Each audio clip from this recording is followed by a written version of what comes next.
నమస్తే. రెండవ రోజు అసెంబ్లీ బడ్జెట్ సమావేశాలు నడుస్తూ ఉన్నాయి. సో అధికార ప్రతిపక్ష నేతల మధ్య మాటల యుద్ధం నెలకొంది. సో ఇక ప్రతిపక్ష నేతలంతా కూడా ఆటోలో అసెంబ్లీకి చేరుకున్నారు. సో మాట్లాడదాం.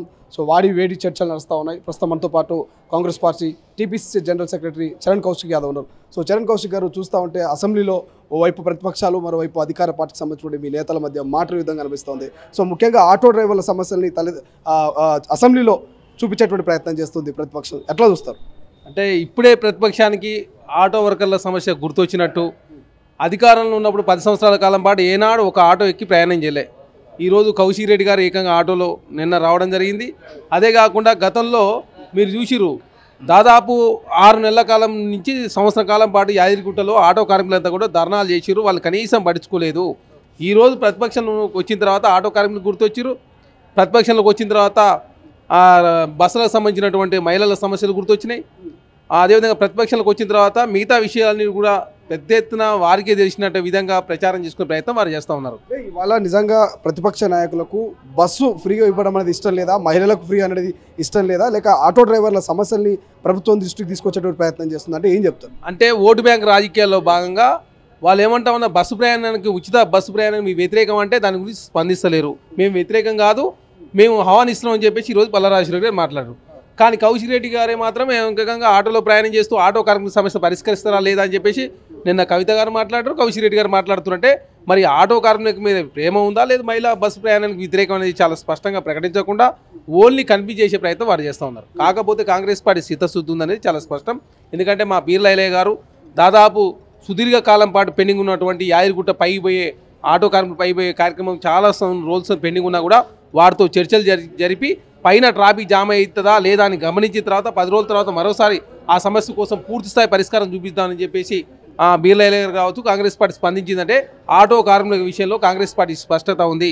ఆటో కార్మికులు కాపాడుకునే ప్రయత్నంలో భాగంగా కాంగ్రెస్ పార్టీ ముందుకు పోతా ఉంది. కాబట్టి బీఆర్ఎస్ పార్టీ నాయకులకు ఏది దోయక ఒకసారి ఆటో కార్మికులని, ఒకసారి బస్సు ప్రయాణం సంబంధించి మెరుగైన బస్సు ప్రయాణం ఇవ్వాలా, అదేవిధంగా బస్సుల సంఖ్య పెంచాలా, మహిళలకు రక్షణ ఇవ్వాలని చెప్పే ప్రయత్నం వారు చేస్తూ ఉన్నారంటే చాలా స్పష్టంగా ఓటు బ్యాంక్ రాజకీయాల కోసం రేపు జరగబోయే పార్లమెంట్ ఎలక్షన్లో మహిళల ఓట్లు కాంగ్రెస్ పార్టీ సైడ్ గుండుగుతో 100% వస్తామన్నాయి. కాబట్టి కొన్ని ఓట్లు తీసుకునే దానిలో భాగంగా వారు ఇట్లాంటి ప్రచారం చేస్తున్నట్టుగా మేము భావిస్తాం. మాజీ ముఖ్యమంత్రి కేసీఆర్ రెండో రోజు కూడా అసెంబ్లీకి డుమ్మా కొట్టారు. సో రేపు బడ్జెట్ సమావేశం మొదలు కాబోతుంది, అసలైనటువంటి చర్చ మొదలు కాబోతుంది. రేపు వచ్చే అవకాశం ఉందంటారా?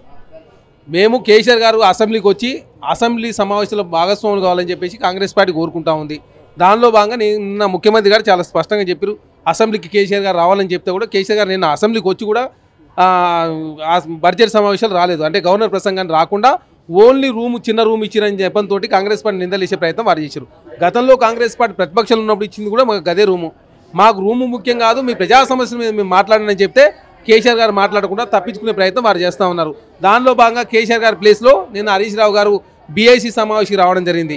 కేసీఆర్ గారు రాకుండా బీఐసీ సమావేశం కడియన్సీఆర్ గారు మన హరీష్ రావు గారు వస్తే అక్కడ ఉన్నటువంటి స్పీకర్ గారు ఎందుకంటే రూల్స్ విరుద్ధంగా నేను వ్యవహరించను కాబట్టి అని చెప్పి నిన్న ప్రసాద్ కుమార్ గారు మాట్లాడి దాన్ని కూడా రాతాన్ని చేసే ప్రయత్నం వారు చేశారంటే వాళ్ళకి చాలా చిత్తశుద్ధి లేదు, ప్రజా సమస్యల మీద చర్చించడానికి చిత్తశుద్ధి లేదని చాలా స్పష్టంగా కనపడతా ఉంది.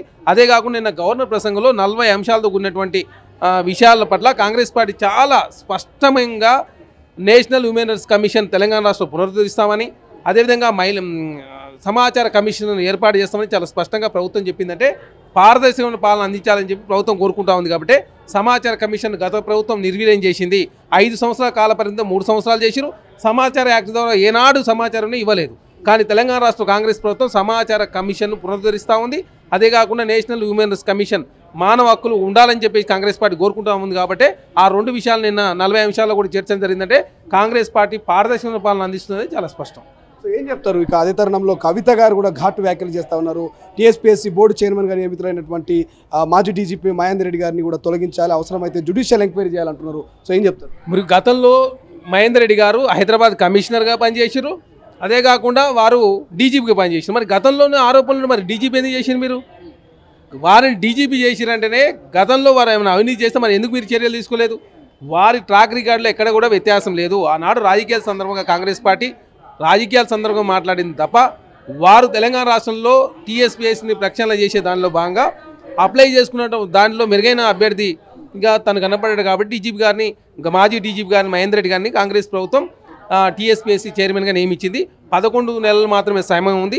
ఈ సమయంలో మొత్తం గతంలో యూపీఎస్సీ తరహాలో టీఎస్పీఎస్సీని పునరుద్ధరించాలని చెప్పి ప్రభుత్వం భావించింది కాబట్టి అట్లా గతంలో వారు పోలీస్ రిక్రూట్మెంట్ కూడా చేశారు కాబట్టి ఇవన్నీ క్వాలిటీ చూసినప్పుడు మహేందర్ రెడ్డి గారు అయితే బాగుంటారని చెప్పి ప్రభుత్వం భావించింది కాబట్టి మహేందర్ రెడ్డి గారిని మాజీ డీజీపీ కాబట్టి టీఎస్పీఎస్సీ చైర్మన్ చేసిన మాట వాస్తవం. ఇప్పుడు ఎందుకు వాళ్ళు భయం వేస్తూ ఉందంటే తెలంగాణ రాష్ట్రంలో కాంగ్రెస్ పార్టీ గతంలో పనిచేసిన అధికారులతో పని చేయించుకుంటూ ఉన్నారు. అదేవిధంగా మంచి అధికారులు కూడా కాంగ్రెస్ పార్టీకి మంచిగా పనిచేస్తూ ఉన్నారని చెప్పేసి కాంగ్రెస్ పార్టీ ఏదో బురదలాలని చెప్పేసి రూమ్ బాగాలేదనో ఆటో కార్మికుల సమస్య ఉందనో లేకపోతే తెలంగాణ రాష్ట్రంలో కాంగ్రెస్ పార్టీ ప్రతిపక్షాలను పట్టించుకునే చెప్పే ప్రయత్నం వారు చేస్తూ ఉన్నారు. కానీ కాంగ్రెస్ పార్టీ అద్భుతమైన పాలన అందిస్తూ ఉంది.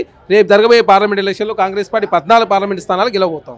Thank you so much. ఇది మొత్తం మీద ఆటో డ్రైవర్ల మీద గతంలో ఉన్నటువంటి ప్రతిపక్ష పార్టీ ఏదైతే బీఆర్ఎస్ ఉందో సో అప్పుడు అధికారంలో ఉండి ఆటో డ్రైవర్ల సమస్యలను తీర్చినటువంటి ఈ బీఆర్ఎస్ పార్టీ నాయకులు ఇవాళ కేవలం ఆటో డ్రైవర్ల సమస్యలు మేము తీరుస్తాము సో తీర్చాలంటూ కూడా వాళ్ళు ముసలి కన్నీరు కారుస్తున్నారంటూ కూడా ఇంకా చరణ్ కౌశిక్ చెప్తున్నటువంటి పరిస్థితి.